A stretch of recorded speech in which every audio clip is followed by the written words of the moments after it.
Hi, welcome to our channel. ఇవాళ నేను లక్ష్మీ నరసింహ గారితో చిట్ చాట్ చేయడానికి వచ్చేసాను అనమాట.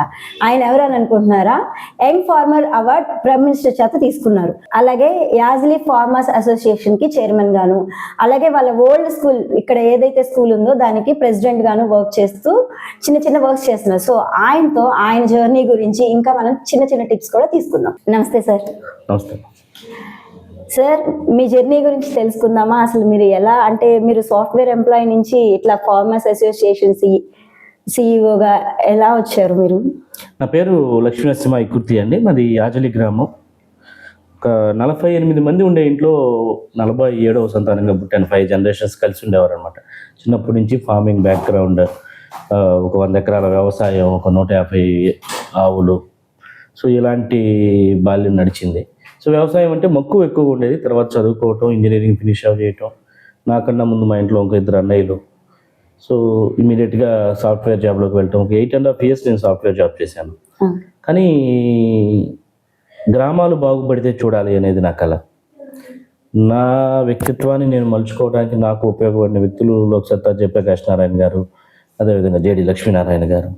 సో ఇటువంటి పెద్దల సాన్నిహిత్యంలో నేను రియలైజ్ అయింది ఏంటంటే, గ్రామాలు, యంగ్ జనరేషన్ గ్రామాలను రివైవ్ చేయడానికి పనిచేస్తే డెవలప్డ్ నేషన్ మనం చూడగలమనిపించింది. అందుకని వ్యవసాయాన్ని వృత్తిగా ఎంచుకొని జాబ్ రిజైన్ చేసి రైతులతో కలిసి వ్యవసాయం చేస్తూ వ్యవసాయం కోసం పనిచేయడానికి వెనక్కి వచ్చేసాను.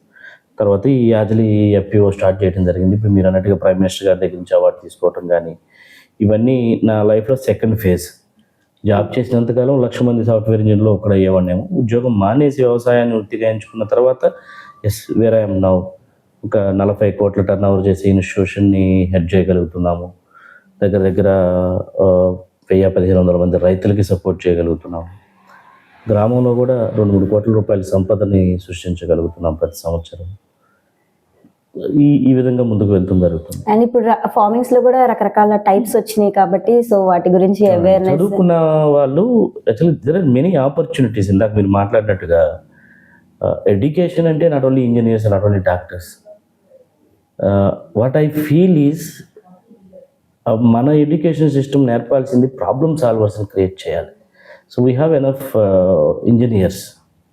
మేబీ డాక్టర్స్ ఎనఫ్ ఉన్నారో లేదో నాకు పూర్తిగా తెలియదు, బట్ వీ హ్యావ్ ఎనఫ్ ఈ కోర్సెస్ చదువుకున్న వాళ్ళు కానీ ఉన్నారన్నమాట. కానీ ఏంటంటే మన దగ్గర కావాల్సింది ఏంటంటే ప్రాబ్లమ్ సాల్వర్స్ కావాలి. There are many problems in the society. ఆ ప్రాబ్లమ్స్ అడ్రస్ చేయగలిగే వాడికి వస్తే డెఫినెట్గా సొల్యూషన్స్, అవే ఎంటర్‌ప్రెన్యూర్‌షిప్ క్రియేట్ అవుతాయి. ఇప్పుడు మీరు చూస్తే స్టార్టప్స్ కానీ చూస్తుండగానే కోట్ల రూపాయలకి పడగలెత్తేసి, ఇప్పుడు చూడండి, దెర్ ఇస్ వన్ ఫనీ అని ఒక ఆయన ఉన్నారు, Phanindra Sama. His name is like red bus founder. BITS పిలానీలో చదువుకొని బెంగళూరులో సాఫ్ట్వేర్ జాబ్ చేస్తూ ఒక దీపావళికి ఇంటికి వెళ్ళలేకపోయాడు బెంగళూరు నుంచి. సరే బస్ టికెట్ దొరకలే. ఆ టైంలో ఏంటంటే 2005లో స్టోరీ చెప్తున్నాను మీకు నేను. ఆ బస్ టికెట్స్ ఈ విలేజ్లో, సిటీస్లో ఎక్కడెక్కడైతే బస్సులు ఆగుతాయో అక్కడ ఒక టేబుల్ ఒకటి పెట్టుకొని టికెట్లు మాన్యువల్గా రాసి అమ్ముతూ ఉంటారన్నమాట ఆపరేటర్స్.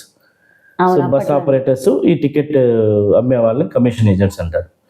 ఈ కమిషన్ ఏజెంట్స్కి టికెట్లు అమ్మేవాడి నెంబర్లో, బస్సులు నడిపే వాళ్ళ నెంబర్లో ఉంటాయి. ఇప్పుడు బెంగళూరు నుంచి హైదరాబాద్కి రావాలి పని, హైదరాబాద్ నుంచి నిజామాబాద్ వాళ్ళ ఊరు వెళ్ళాలి.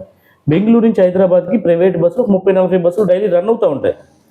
దీపావళి రేపనంగా వెళ్ళాడు మెజెస్టిక్ ఎక్కడో ఆ టికెట్ కొనుక్కుందామని. అక్కడ ఇప్పుడు ఈ కమిషన్ ఏజెంట్ దగ్గర ఈ 30 మంది నెంబర్లు ఉంటాయి.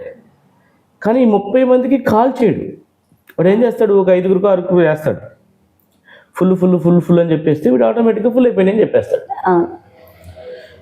ఇదే పరిస్థితి. ఇప్పుడు ఆ 30 బస్సుల్లో ఏదైనా ఒక్క టికెట్ ఉన్నట్టు అతను ఇంటికి చేరేవాడుగా.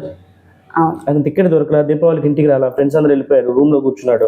ఆయనకి అదే థాట్ వచ్చింది, ఒక బస్సులో కనీసం 30 బస్సుల్లో ఒక్క సీట్ అన్నా ఖాళీగా వెళ్ళి ఉంటుంది కదా.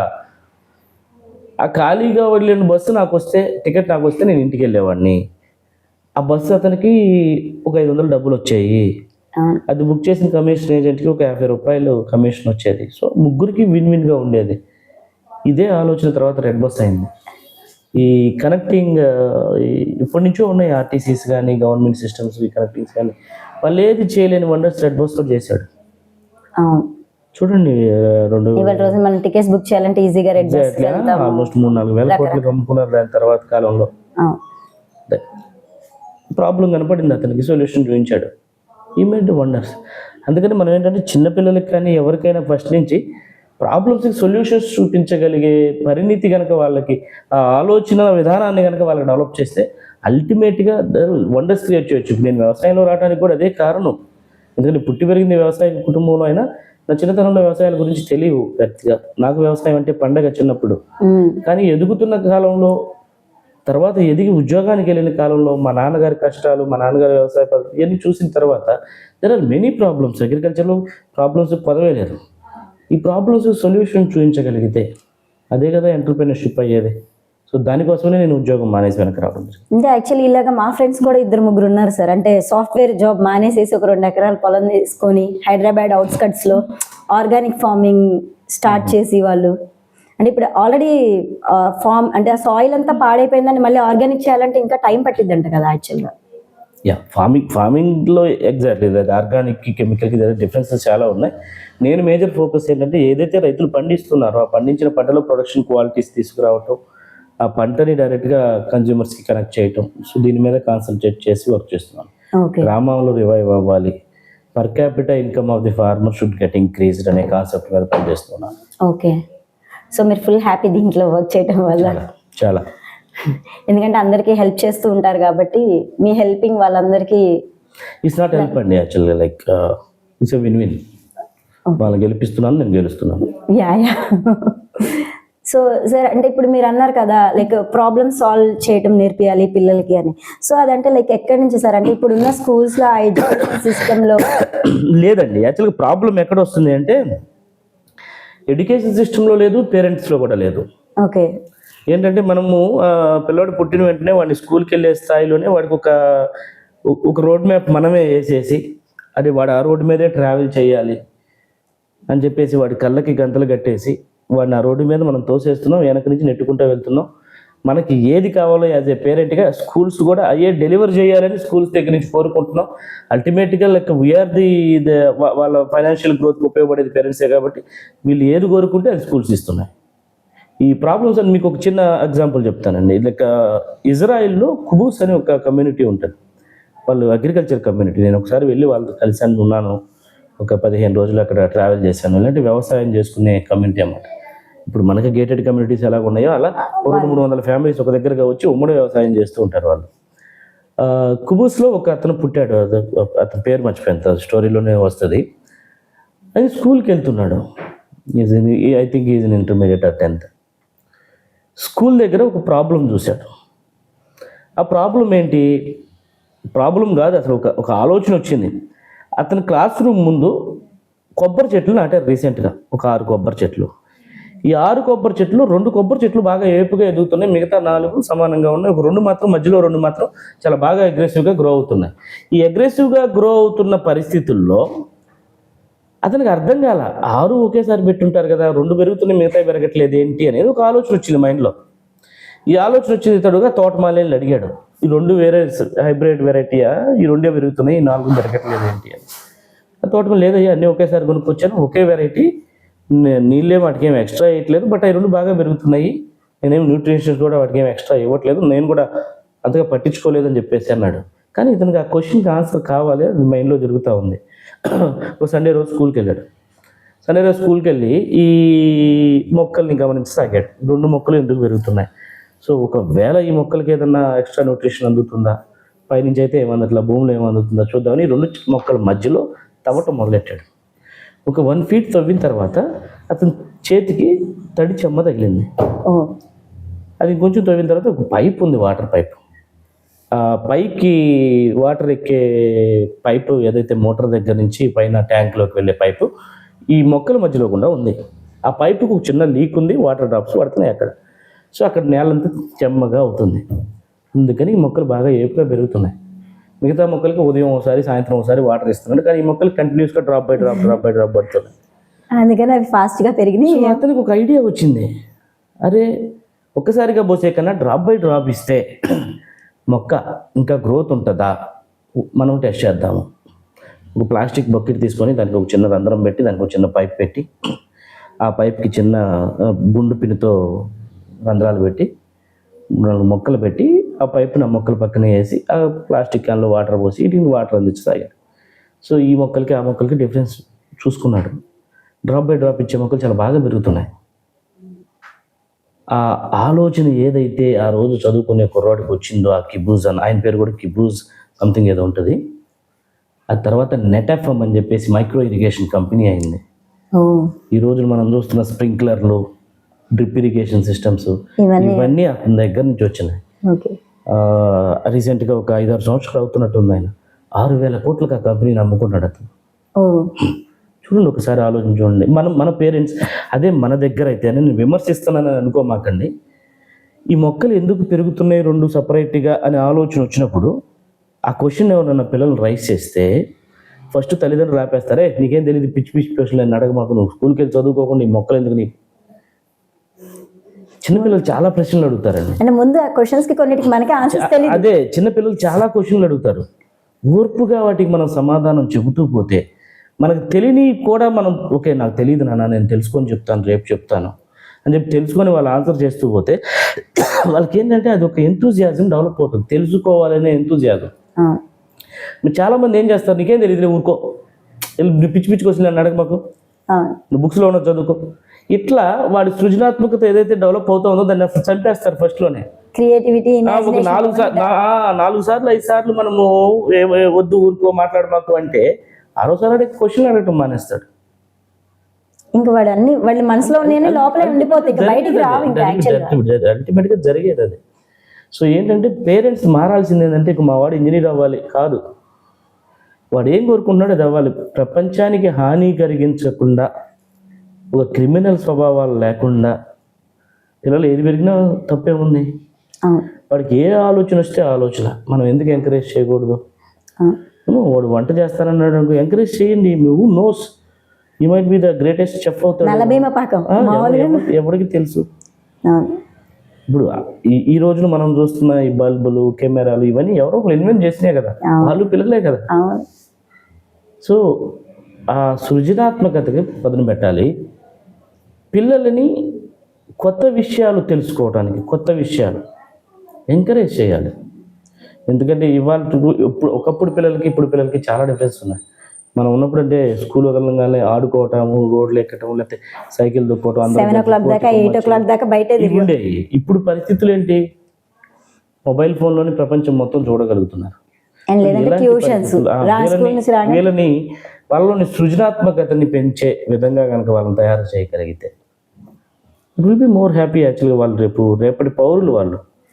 So make your children as next generation entrepreneurs, not next generation employees. ఎందుకంటే ఎంప్లాయీస్ ఇవాళ ఒకప్పుడులాగా కాదు, మేబీ లక్షల జీతాలు ఇస్తున్నారేమో సాఫ్ట్వేర్ ఇంజనీర్కి. అదేవిధంగా ఈ రోజు దాకా ఆఫీస్కి వస్తే రేపు పొద్దు నుంచి నువ్వు రావద్దని ఈ రోజు ఈవినింగ్ కూడా చెప్తారు సాఫ్ట్వేర్ కంపెనీస్లో. వెంటనే చెప్తారు, వెంటనే today is your last day, tomorrow you know need to come అని. జీవితము నిన్నటిదాకా బొమ్మ ఉన్నది, రేపు పొద్దునే బొర్స్ అయిపోవచ్చు. బట్ అంటే పేరెంట్స్ ఎట్లుంటారంటే మేము ఇప్పటిదాకా కష్టపడ్డాం, బిజినెస్లు చేసాం, మేమేం ఇది చేయలేదు, సో మీరన్నా అని ఒక ఒపీనియన్కి వస్తూ ఉంటారు ఒక్కోసారి పేరెంట్స్. అంటే ఏంటంటే డబ్బు సంపాదించడమే కొలమానంగా అయిపోయింది ఈ దేశంలో, ఫైన్. కానీ నేనేమంటానంటే డబ్బు సంపాదించడం కోసం పరిగెడితే నువ్వు సంపాదిస్తావో లేదో తెలియదు, కానీ ఒక సొల్యూషన్ ప్రొవైడర్గా కనుక నువ్వు ఎదిగితే డబ్బుని వెనకాల వస్తుందని మాత్రం నేను 100% చెప్పగలుగుతాను. 100% జరుగుతుంది. సో ఇప్పుడు మన స్కూల్లో ఎడ్యుకేషన్ సిస్టంలో మొత్తం మగ్గప్ అయిపోయింది కదా సార్. అంటే ప్రతి ఒక్కటి కూడా పొద్దున్న వెళ్ళామంటే సాయంత్రం దాకా, మళ్ళీ సాయంత్రం ఇంటికి రాగానే మళ్ళీ వెంటనే ట్యూషన్కి వెళ్ళాలి, నైట్ దాకా రావాలి. అసలు ఈ గ్యాప్లో పిల్లలకి పేరెంట్స్కి చాలా గ్యాప్ ఉంది. అంటే అది ఫిల్ అవ్వట్లేదు. అంటే మనం ఎంత ట్రై చేసినా కూడా అది అసలు ఫిల్ కావట్లేదు. అంటే వాళ్ళ పిల్లలకి ఏం కావాలి అన్నది కూడా పేరెంట్స్కి తెలియట్లేదు ఒక్కోసారి. అదేనండి, ఇదేంటంటే ప్రాబ్లం ఏంటంటే అది ఒక ర్యాట్ రేస్ అయిపోయింది. పేరెంట్స్కి కూడా పిల్లలకి ఏం కావాలో పేరెంట్స్ తెలియకపోవటం కాదు, పేరెంట్స్కి కూడా వాళ్ళకి ఏం కావాలో వాళ్ళకి తెలియదు. సో అందుకని వాళ్ళు ఎవరినో చూస్తారు సాఫ్ట్వేర్ ఇంజనీర్ని, బాగా ఎదిగి కార్ వేసుకొని తిరిగేవాడిని. సో నా పిల్లోడు కూడా అలా ఎదగాలి అనుకుంటారు. వాళ్ళు ముందు వాళ్ళ కళ్ళ ముందు కనపడుతున్నది సాఫ్ట్వేర్ ఇంజనీర్, డాక్టర్స్ ఇంతే. ప్రపంచం చాలా మంది ఉన్నారు. అంటే ఇంకా డిఫరెంట్ కోర్సెస్ కూడా ఉన్నాయి కదా, అంటే చాలా అంటే చాలా ఆపర్చునిటీస్ ఉన్నాయి. వాళ్ళు అసలు ఏం కావాలి ఇప్పుడు ఏంటంటే, సపోజ్ స్పోర్ట్స్ తీసుకుంటే మీరు యాజలి హై స్కూల్లో పిల్లలు నేషనల్స్ ఆడారు, ఇంటర్నేషనల్స్ ఆడిన పిల్లలు కూడా ఉన్నారు. ఇండియాలో ఇంటర్నేషనల్స్ ఆడిన పిల్లలకి ఏషియన్ ఛాంపియన్షిప్ ఆడితే కనుక వాళ్ళకి 15 లక్షల రూపాయలు నగదు బహుమతి ఇచ్చి గ్రూప్ 2 పోస్ట్ ఇస్తారు. వితౌట్ అటెంప్ట్ యాక్చువల్గా గ్రూప్ 2 పోస్ట్ ఇస్తారు. అదే ఇంటర్నేషనల్ గేమ్స్ ఆడితే, వరల్డ్ కప్స్ లాంటివి కనుక వాడితే 50 లక్షల రూపాయలు నగదు బహుమతి ఇచ్చి గ్రూప్ 1 పోస్ట్ ఇస్తారు. బట్ డైరెక్ట్గా డిప్యూటీ కలెక్టరే, 6-7 ఇయర్స్ చేస్తే కలెక్టరే. ఈ నేషనల్స్ ఆడిన వాళ్ళకి ప్రయారిటీస్ ఉంటాయి, టీచర్స్గా కానీ, లేకపోతే ఈవెన్ డిఫెన్స్లో కానీ, ఈ రైల్వేస్లో వీటిల్లో. కానీ మనం ఏం చేస్తాం, వాడు ఏదైనా క్రికెటో చెస్సో ఇంకో ఆట ఏదో ఆడుతున్నాడు అనుకోండి, ఖోఖోనో ఏదో, మనం ఆపేస్తారు. వీడు ఆటలాడుతున్నాడు, రాగం అయిపోతాడు, వాడిని చదివించాలి, వాడిని తీసుకెళ్ళి కూర్చోబెట్టాలి. అంటే అసలు వాళ్ళు ఫిజికల్గా స్ట్రాంగ్గా లేకపోతే మెంటల్గా కూడా స్ట్రాంగ్గా ఉండరు కదా సార్ యాక్చువల్గా. ఆబ్వియస్లీ అందుకనే కదా ఇవాళ రేపు ఆ ఇంటర్మీడియట్ కాలేజెస్లో వీటిల్లో ఎగ్జామ్ ఫెయిల్ అయ్యారని సూసైడ్లు చేసుకుంటున్నారు. సో వాళ్ళకి మెంటల్గా బ్యాలెన్స్ చేసుకోవడం, స్ట్రెంత్ లేకే, మెంటల్ స్ట్రెంత్ లేకే. మనం పిల్లలకు నేర్పాల్సింది ఏదో పేరెంట్స్ తెలియట్లేదు. ఎందుకంటే లైఫ్ కంఫర్ట్గా పిల్లలు ఉండాలి అని కోరుకోవడంలో తప్పులేదు. బట్ లైఫ్ ఎప్పుడు కంఫర్ట్గా ఉంటుంది అనుకుంటే కూడా అది కరెక్ట్ కాదు. అది ఎవరికైనా సరే, దేశ ప్రధాని దగ్గర నుంచి అట్టడుగును బతుకుతున్న వాళ్ళందరి దగ్గరికి ఒడిదుడుకులు లైఫ్లో ఉంటాయి. ఎలాంటి పరిస్థితుల్లో అయినా పిల్లలు ఎదగాలి, పరిస్థితుల్ని వాళ్ళు ఆహ్వానించగలగాలి, వాటిని అర్థం చేసుకోగలగాలి, వాటికి పని చేయగలగాలి, వెళ్ళాలి. So they have to receive అన్నమాట, కష్టాన్ని కూడా రిసీవ్ చేసుకోగలగాలి. అది నేర్పాలి పిల్లలకి. అది ఎడ్యుకేషన్ ఒకటి మాత్రమే వాళ్ళు ఆప్ట్ చేసుకోగలుగుతున్నారు, కానీ ప్రాబ్లమ్స్ ని కానీ వేటిని కానీ మన ఎడ్యుకేషన్ సిస్టమ్ లో ఏంటంటే జీవితానికి కావాల్సింది మనం ఏర్పడలే. అంటే ఇప్పుడు ధైర్యం అని చెప్తున్నాను కదా నేను. ధైర్యం ఒకటే కాదు, రెండోది ఫైనాన్షియల్ నాలెడ్జ్ కావాలి అసలు పిల్లలకి. ఇవాళ రోజున ఎంబీఏ చదివేవాడికి తప్పితే ఇంకెవరికి తెలియదు, ఎవరికి ఫైనాన్షియల్ నాలెడ్జ్ ఉండదు. సైబర్ క్రైమ్స్ జరుగుతున్నాయి, మీరు విన్నారో లేదో, లక్షలు పోగొట్టుకుంటున్నారు. వీళ్ళలో 80% సాఫ్ట్వేర్ ఇంజనీర్సే. ఇంకా వీడి దగ్గర ఎవరి దగ్గర డబ్బులు ఉన్నాయి వాడి దగ్గరికి వెళ్ళి వాళ్ళు పడుతున్నారు. ఏదో ₹1,00,000 కడితే 4 లక్షలు వస్తాయో 5 లక్షలు వస్తాయి. ఎందుకు వస్తాయి? ఎవడిస్తాడు ఊరికనే? ఇది లేకే. మీరు చూడండి, మీకు తెలిసిన సాఫ్ట్వేర్ ఇంజనీర్స్ ఎవరినైనా అడగండి, మంత్ ఎండింగ్ వస్తే వాళ్ళ అకౌంట్లో డబ్బులు ఉంటుందా? 0. సీరియస్లీ ఫైనాన్షియల్ నాలెడ్జ్ లేదు, వాళ్ళ స్కూల్లో నేర్పలేదు, వాళ్ళ పేరెంట్స్ నేర్పలేదు. ఒకసారిగా ఫైనాన్షియల్ ఫ్రీడమ్ వస్తుంది, డబ్బులు వస్తున్నాయి, ఖర్చు పెడుతున్నారు. మేబీ వన్ వే అది ఎకానమిక్ కరెక్టేనేమో, కానీ బట్ స్టిల్ ఈ నాలెడ్జ్ అనేది పిల్లలకి ఇవ్వటం అనేది ఎడ్యుకేషన్ సిస్టంలో compulsory. At the same time policies నేర్పాలి.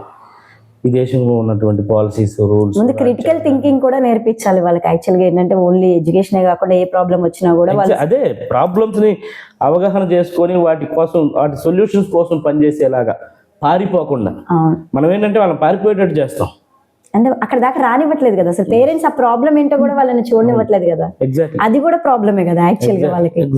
అంటే ఇప్పుడు నాకు ఇది, అంటే ఫర్ ఎగ్జాంపుల్ ఇది నేను తినలేదు అని అంటే ఇది నేను ఎలా సాధించాలి అన్నది వాళ్ళకి తెలియాలి కదా ఫస్ట్. సో అది కూడా రానివ్వట్లేదు కదా యాక్చువల్లీ. అన్ని నోటి దగ్గరికి వచ్చేస్తున్నాయి, అన్ని వాళ్ళు అడగకుండానే అన్ని ముందరికి వచ్చేస్తున్నాయి పిల్లలకి. సో అది ఎంతవరకు కరెక్ట్ అంటారు సార్? అన్ని వాళ్ళు అడగకుండా ముందరికి తీసుకొచ్చేస్తూ ఉంటారు అన్ని. అంటే లేదండి, ఇప్పుడు కొన్ని జీవితంలో ప్రతిదీ మనమే ఎక్స్పీరియన్స్ చేయాల్సిన అవసరం లేదు. అది ఎక్స్పీరియన్స్ చేసిన వాడి ఎక్స్పీరియన్స్ నుంచి కూడా మనం నేర్చుకోవచ్చు. రీసెంట్గా చనిపోయారు రతన్ టాటా. రతన్ టాటా స్టార్ట్ చేసింది ఎంట్రీ లెవెల్ పొజిషన్లో స్టార్ట్ చేశారు టాటాలో జాబ్. ఆ టాటాలో వారసుడిగా ఆయన, he knows that is going to be the chairman of టాటాగా. అండ్ డైరెక్ట్గా చైర్మన్ ఎందుకు ఇవ్వలేదు వాళ్ళ నాన్నగారు? ఈయన ఎందుకు చైర్మన్ తీసుకోలేదు? అన్నీ తెలియాలి, సిస్టమ్ అంతా తెలియాలి, కష్టాలు తెలియాలి అన్న ఉద్దేశంతో మనం కూడా మన పిల్లలకి నేర్పాలి, ప్రతిదీ నేర్పాలి. ఇవాళ రేపు వాడు అన్నం తింటూ ఆ మెతుకులు పండించింది అది ఎక్కడి నుంచి వస్తున్నాయి రైతులు తెలుసా? తినేవాడికి తెలుసా? బ్యాగ్లోంచి వస్తాయి అని చెప్తాడు. ఇంకొంచెం తెలివితేటలు గలవాడితే సూపర్ మార్కెట్లో దొరుకుతాయి అని చెప్తారు. పాలు ఎక్కడి నుంచి వస్తాయి అని అడగండి, ప్యాకెట్లో వస్తాయి అని టక్కని చెప్తారు. అవును. మనం నేర్పుతున్న ఎడ్యుకేషన్ అదే. అవును.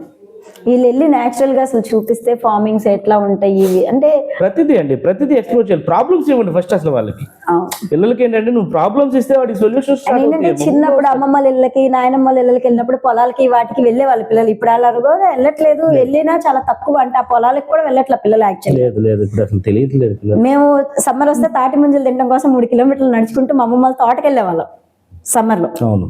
ఇప్పుడు అసలు అదేం లేదు, చుట్టూతో పొలాలు నడుచుకుంటూ వెళ్తూ మధ్యలో కందికాయలు వచ్చాయి ఆ టైంలో, అవన్నీ కోసుకుంటూ తింటూ ఇట్లా సరదాగా వెళ్తూ ఉండేవాళ్ళం. మట్టిని కాలుతో టచ్ చేయకుండా బాల్యాన్ని కంప్లీట్ చేస్తున్నారు చాలా మంది పిల్లలు. మట్టి కాలుకు తగలకుండా. అవును, అది పేరెంట్స్ తప్పే అంటాను నేను. అంటే ఇప్పుడు మనం ఏదైనా చేస్తున్నా కూడా వాళ్ళు మా వద్దండి వద్దండి అని ముందే ఆపేస్తూ ఉంటారు, మనల్ని కూడా ఆపేస్తారు. అంటే సిస్టమ్ని కూడా ఆపేస్తూ ఉంటారు యాక్చువల్గా. మాకు ఓన్లీ చదువు స్కూల్స్ కూడా కొన్ని ఉన్నాయండి బేసికల్గా. ఏంటంటే అంటే ఇప్పుడు పేరెంట్స్ 6th నుంచి ఐఐటి కోర్సెస్, నీట్ కోర్సెస్ కావాలని. అయ్యో మీరు 6th నుంచి అంటారు ఏంటండి? ఎంట్రీ లెవెల్ నర్సరీ ఎల్కేజీలోనే మేము ఐఐటి ఫౌండేషన్ ఏం అలా బాగుందేస్తారు. ఐఐటి ఇప్పుడు కొత్తగా ఐఏఎస్ ఐపీఎస్ కూడా వచ్చింది సార్. ఐఐటి ఫౌండేషన్ ఎల్కేజీ వాడికి ఐఐటి ఫౌండేషన్. నేను రీసెంట్ గా మొన్న ఇన్స్టాలో చూసాను, ఐఏఎస్ ఐపీఎస్ కోచింగ్ ఇస్తామని కూడా వచ్చింది. పిల్లలు కడుపులో ఉన్నప్పుడు 6th క్లాస్ నుంచి అంట. అది ఇంకా వస్తారు పిల్లలు కడుపులో ఉండగానే వాళ్ళ అమ్మకి ఇస్తారమ్మా. ఆ తెలివితేటలు పిల్లలకు కూడా 4 years వాళ్ళకేమో కోడింగ్ నేర్పిస్తారు. సో అది అసలు వాళ్ళకి వస్తుందా రాదా అన్నది కూడా తెలియదు. ఇక్కడ పక్కన పేరెంట్స్ ఉండాలి, వాళ్ళకి సపోర్ట్ చేయాలి, ఇవన్నీ కూడా చేయాలి కదా యాక్చువల్గా. మరి యాక్చువల్గా ఇండియాకి చాలా గొప్ప అవకాశం ఉందండి. జనాభా ఇవాళ రోజునైతే ప్రపంచం మొత్తంలో అత్యధిక యూత్ కలిగిన దేశం ఇండియానే. మనం ప్రపంచంలో 3 వంతులు ప్రపంచానికి సొల్యూషన్స్ ఇవ్వగలుగుతాం ప్రాబ్లమ్స్కి. ఇస్తున్నాం కూడా.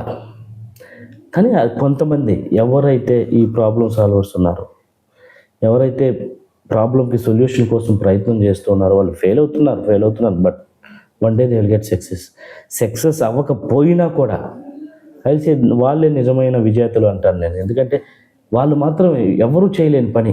నేను చెప్పాను కదా, ఒక పెద్ద ప్రభుత్వం, లక్షల కోట్ల బడ్జెట్ ఉన్న ప్రభుత్వం ఆర్టీసీ అని ఎస్టాబ్లిష్ చేసుకొని లాస్ట్ మైల్ కనెక్టివిటీ ఇవ్వడానికి ఎప్పటికీ తిప్పలు పడుతుంది. చూడండి, మీరు గమనించండి. మనం టికెట్ బుక్ చేసుకోవాలంటే బస్ స్టాండ్కి వెళ్ళి టికెట్ బుక్ చేసుకొని మళ్ళీ ఎంత ప్రయాసపడాలో. అలాంటిది ఫనీ అనే కుర్రోడు ఎంత సొల్యూషన్ ఇచ్చాడు. సింపుల్ చేస్తారు. మొబైల్లో టికెట్లు బుక్ చేసుకుంటున్నాం. ఇవాళ రోజున 10-12 దేశాల్లో రెడ్ బస్ ఉంది. రెడ్ బస్ తర్వాత చాలా యాప్స్ వచ్చినాయి. అలాగా మొబైల్స్కే కాదు, ట్రైన్స్కే కాదు, అన్నిటికీ వచ్చేసినాయి. సో ఈ సొల్యూషన్స్ ఇవ్వగలిగే యువకులే ఈ దేశాన్ని ముందుకు తీసుకెళ్తున్నారని నేను అనుకుంటూ ఉంటాను. ఇది ఈ సోషల్ మీడియా ప్రభావం పిల్లల మీద ఎలా చూపిస్తుందండి? అంటే నెగిటివ్ ఇంపాక్ట్స్ చాలా చూపిస్తున్నాయి, పాజిటివ్ కన్నా కూడా. యాక్చువల్గా మంచి చెడు 2 ఉంటాయండి. బట్ ఏంటంటే ఏది మంచి ఏది చెడు అని తెలుసుకోలేని పరిస్థితుల్లో చిన్నపిల్లలు ఉంటారు కాబట్టి కొంతమేర వాళ్ళకి అవాయిడ్ చేయడమే బెటర్ అనుకుంటాను నేను. మొబైల్ ఫోన్స్ అవన్నీ అవాయిడ్ చేసి వాళ్ళు ఫిజికల్గా స్ట్రెయిన్ అయ్యేలాగా ఆటలు ఆడించడం, వాళ్ళకి ఏదైనా మెంటల్గా స్ట్రెంగ్త్ ఇచ్చేలాగా ఈ చెస్ లాంటి గేమ్స్ ఆడించడం, ఎక్కువ సమయం పెద్దలతో గడిపించడం. ఎందుకంటే జీవిత పాఠాలు నేర్పుతారు వాళ్ళు. ఇవాళ రోజు మీరు ఏదైనా క్వశ్చన్ అడిగారు అనుకోండి, చిన్నపిల్లలు మీ నాయనంతో ఏం చేస్తాను, మా నాయనంతో సీరియల్స్ చూస్తున్నా అని చెప్తారండి. నిజంగా ఏంటంటే ఉమ్మడి కుటుంబాలు ఒకప్పుడు ఉండే, ఇప్పుడు లేవు. ఉమ్మడి కుటుంబాల్లో మేజర్గా నేర్చుకునేది ఏంటంటే పెద్దలు గౌరవించాలి, ఏదన్నా ఒక మాట పడ్డా కూడా తగ్గాలి. సినిమాలు అంటారు కదా పవన్ కళ్యాణ్ గారిది, ఎక్కడ నగ్గాలో కదా ఎక్కడ తగ్గాలి. అవన్నీ నేర్పుతారండి. అవన్నీ లేవు ఇప్పుడు. అసలు అవన్నీ లేకపోగా ఏమైపోయినాయి అంటే ఎవరైనా పెద్దలు ఏదైనా చిన్నపిల్లలు ఒక మాట అంటే అది రివర్స్ లో పెద్దల మీద తగాదకి వెళ్తున్నారు. మా అన్ని యూట్యూబ్ లో చూసి ఎక్కడ నేర్చుకున్నా, ఇవన్నీ ఎక్కడ చూసుకున్నావు అంటే యూట్యూబ్ లో చూసేనా అని చెప్పేస్తున్నారు కదా. ఇప్పుడు మా 2వ అన్నయ్య లండన్ లో ఉన్నారు, యాపిల్ కంపెనీలో మేనేజర్ గా పనిచేస్తున్నారు. ఆయన 10th క్లాస్ ఎగ్జామ్కి వెళ్తుంటే, మాది ఉమ్మడి కుటుంబం అని చెప్పాను కదా, మేము 1985 తర్వాత డివైడ్ అయ్యారు, పక్కనే హౌసెస్ కట్టుకున్నారు. మా 3వ తాతయ్య భార్య నానమ్మ మనకేంటంటే ఈ రేషన్ బియ్యము పంచదార ఇవన్నీ ఆ రేషన్ షాప్లో ఇస్తారు. మా అన్నయ్యని 8:30 అప్పుడు పిలిచి టిఫిన్ ఇచ్చి రేషన్ షాప్కి వెళ్ళి పంచదార తెచ్చి పెట్టుమని ఇచ్చిందంట. నెక్స్ట్ డే ఎగ్జామ్ అయితే ఆ రోజే exam. Okay, 10th class public exam. Okay. ఆ టిఫిన్ తీసుకొని ఇప్పటికి నాకు గుర్తు, నేను అప్పుడు 8th క్లాస్లో ఉన్నా, మా అన్నయ్య 10th లో ఉన్నాడు. ఆ టిఫిన్ తీసుకొని ఇంటికి వచ్చి సీరియస్గా మా అమ్మతో, నాన్నమ్మకి అసలు మైండ్ ఉండదు, నాకు ఎగ్జామ్కి వెళ్ళాలి పబ్లిక్ ఎగ్జామ్కి, ఆమె నన్ను పంచదార తెమ్మంది, ఎప్పుడు చెప్పాలో ఏం చెప్పాలో మైండ్ అది అనేది ఫీల్ అవుతా ఏదో అగ్రెసివ్గా మాట్లాడుతుంటే మమ్మ అంది నోర్మూయి వెళ్ళి ఆ పంచదార తెచ్చి నాన్నమ్మకి ఇచ్చి నువ్వు ఎగ్జామ్కి వెళ్ళి ఇంకెక్కువ మాట్లాడు మాకు, లేదు నీకు ఏదైనా బాధ ఉందా ఇబ్బంది ఉందా అక్కడ పెట్టెళ్ళు తమ్ముడు తీసుకెళ్ళి ఇస్తాడు. ఇది మా అమ్మ నేర్పింది. అప్పుడు వెళ్ళాడు మన వెళ్ళి పంచదార తీసుకొచ్చి మా నాన్నమ్మకి ఇచ్చి పబ్లిక్ ఎగ్జామ్కి వెళ్ళాడు. ఈ రోజుల్లో అసలు పక్కింటోడు పిల్లాడికి పని చెప్పే పరిస్థితుల్లో ఉన్నారు ఎవరన్నా? మన ఇంట్లో పిల్లలకి ఇంట్లో పిల్లలు చెప్పినా నేను ఎలా తెచ్చుకో అంటారు. అవును, నేను తాను నువ్వు తెచ్చుకోపో అంటారు పిల్లలు. అందుకని ఓల్డేజ్ హోమ్లు ఎక్కువ అయిపోతున్నాయి. అంటే అసలు పిల్లలతో ముందు ఇంటరాక్షన్ అంటే ఇప్పుడు షేరింగ్స్, ఇప్పుడు మా పిల్లలు మాతో ఏం చెప్పట్లేదు, వాళ్ళు అక్కడ ఏ స్కూల్లో ఏం జరుగుతుందో లేకపోతే ఫ్రెండ్స్తో ఏం జరుగుతుందో అని కూడా చెప్పట్లేదు అని కంప్లైంట్స్ వస్తూ ఉంటాయి. సో అసలు నేనేమనుకుంటా అంటే అసలు మనం ఎప్పుడైనా ఏదైనా చెప్తేనే కదా పిల్లలకి మనకి ఏదైనా చెప్పాలి, వాళ్ళ ఫ్రెండ్ అడగాలి. ఈరోజు స్కూల్లో ఏం జరిగింది ఏంటి, మన దగ్గర టైం ఉంటే వాళ్ళతో స్పెండ్ చేయటం, అడగటం. ఈవెన్ కొంతమంది ఇంట్లో బ్రెడ్ విన్నర్గా భర్త ఉన్నాడు అనుకోండి, భార్య అయినా జాబ్ తీసుకొని పిల్లలతో మాట్లాడటం, అడగటం, ఇవన్నీ వాళ్ళతో టైం స్పెండ్ చేస్తూ ఉంటే దే విల్ ఎర్న్, తెలుస్తుంది వాళ్ళకి అంటే ఇవాళ రోజున అంతా బోత్ పేరెంట్స్ ఆర్ వర్కింగ్ అవటం కూడా ప్రాబ్లమే అయిపోయింది కదా సార్ యాక్చువల్గా. Maybe one of the reason అయి ఉండొచ్చు. యాంత్రికంగా పెరిగిపోతున్నారు పిల్లల్ని తీసుకెళ్ళి ఎక్కడో హాస్టల్స్లో వేయటము, డే స్కూల్స్లో వేయటము, కేర్ అమ్మ దగ్గర కన్నా ఆయమ్మ దగ్గర ఎక్కువ ఉంటున్నారు పిల్లలు. అంటే వాళ్ళని భరించలేకపోతున్నాం అని చెప్తారు, మేము ఇంట్లో భరించలేకపోతున్నాం అని అంటారు కదా. మేము కాసేపు అవునవును వాళ్ళు అంటే ఇప్పుడున్న యాక్టివ్నెస్కి పిల్లలు పేరెంట్స్ని దాన్ని ఆఫ్ చేసుకోలేకపోతున్నాం మేము అనేసి అంటారు.